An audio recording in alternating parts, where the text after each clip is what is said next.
नमस्कार, मेरा नाम रमेश तिवारी है। मेरे इस चैनल पर सिर्फ जेब की बात होगी, आपके पैसे से जुड़ी बात होगी। शेयर मार्केट इन दिनों बहुत प्रेशर में है। सिर्फ जनवरी में सेंसेक्स में 1500 से ज़्यादा पॉइंट्स की गिरावट आ गई।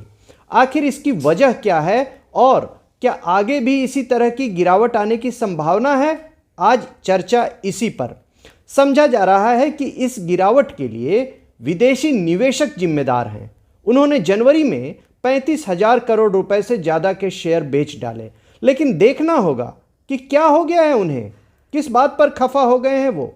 असल में इसके पीछे कारण ये है कि उनका नट बोल्ट टाइट किया जा रहा है, उन पर थोड़ी सख्ती हो रही है। किस्सा शुरू होता है पिछले साल मई से, जब फॉरेन पोर्टफोलियो इन्वेस्टर यानी एफपीआई के बारे में मार्केट रेगुलेटर सेबी ने एक बड़ी जानकारी सबके सामने रखी। आपको बता दें कि फॉरेन पोर्टफोलियो इन्वेस्टर नाम से ही साफ है कि ये विदेशी निवेशक हैं, जिन्हें शॉर्ट में एफपीआई कहते हैं। उनके बारे में यह पाया गया कि कुछ एफपीआई ने कुछ खास कंपनियों में मोटी रकम लगा रखी है।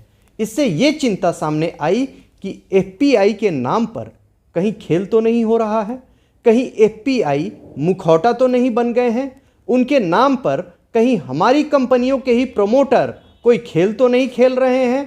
आपको याद होगा कि अडानी के शेयरों के मामले में हिंडनबर्ग की रिपोर्ट में कुछ बातें सामने आई थी।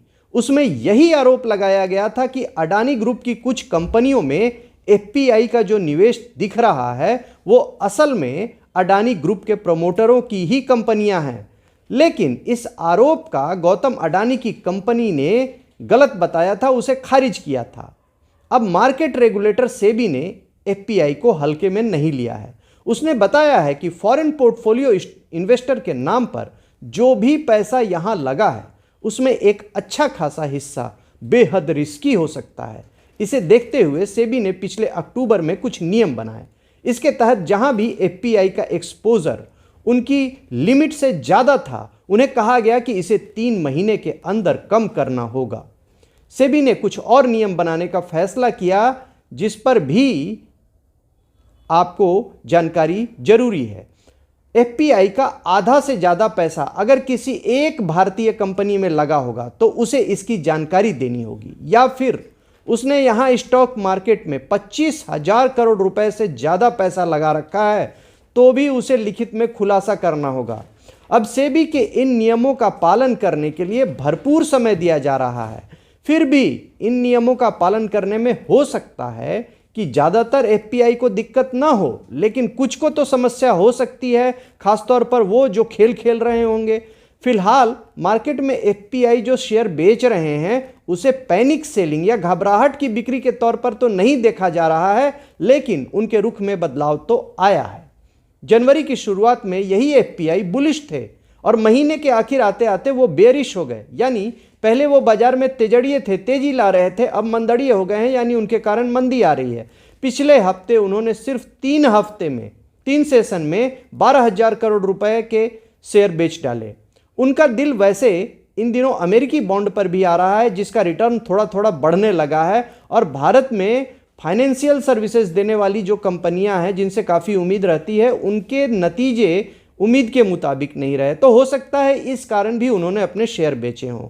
सेबी का मानना है कि फॉरेन पोर्टफोलियो इन्वेस्टर नियमों की सख्ती से प्रभावित नहीं होंगे, लेकिन ये एक सच है कि उन्हें इग्नोर नहीं किया जा सकता है, क्योंकि भारतीय शेयर बाजार में उनका 750 अरब डॉलर से ज़्यादा रुपया लगा हुआ है। अब एफपीआई की नज़र आगे 2 घटनाओं पर है। पहले कि अमेरिका में मॉनेटरी पॉलिसी पर 30 और 31 जनवरी को कुछ बड़ा फैसला हो सकता है। अमेरिकी सेंट्रल बैंक ये बता सकता है कि वो इंटरेस्ट रेट में कमी कब से करने का इरादा रखता है। अगर वहाँ इंटरेस्ट रेट में कमी नहीं होती है तो एफपीआई अपना पैसा वहीं लगाए रख सकेंगे, और अगर नहीं तो फिर उन्हें भारत जैसे दूसरे बाजारों की तलाश करनी होगी जहां वो पैसा लगा सकें। भारत में भी 1 फरवरी को अंतरिम बजट पेश होना है। उसमें ये देखना होगा कि भारत में आम लोगों का खर्च, कंज्यूमर स्पेंडिंग में कहीं कोई कमी तो नहीं हो रही है, और क्या देश वित्तीय सुशासन की ओर आगे बढ़ रहा है। इसके बाद ही फॉरेन पोर्टफोलियो इन्वेस्टर अपना कदम उठाएंगे। और वो जैसा भी कदम बढ़ाएंगे उसका असर हमारे शेयर बाजार की चाल पर पड़ सकता है। तो मेरी कोशिश होती है कि आपको इस तरह की जानकारी रेगुलर दूं। ये जानकारी आपके किसी नज़दीकी के काम आ सकती है। आप इसे शेयर जरूर करें, लाइक और सब्सक्राइब भी करें। शुक्रिया।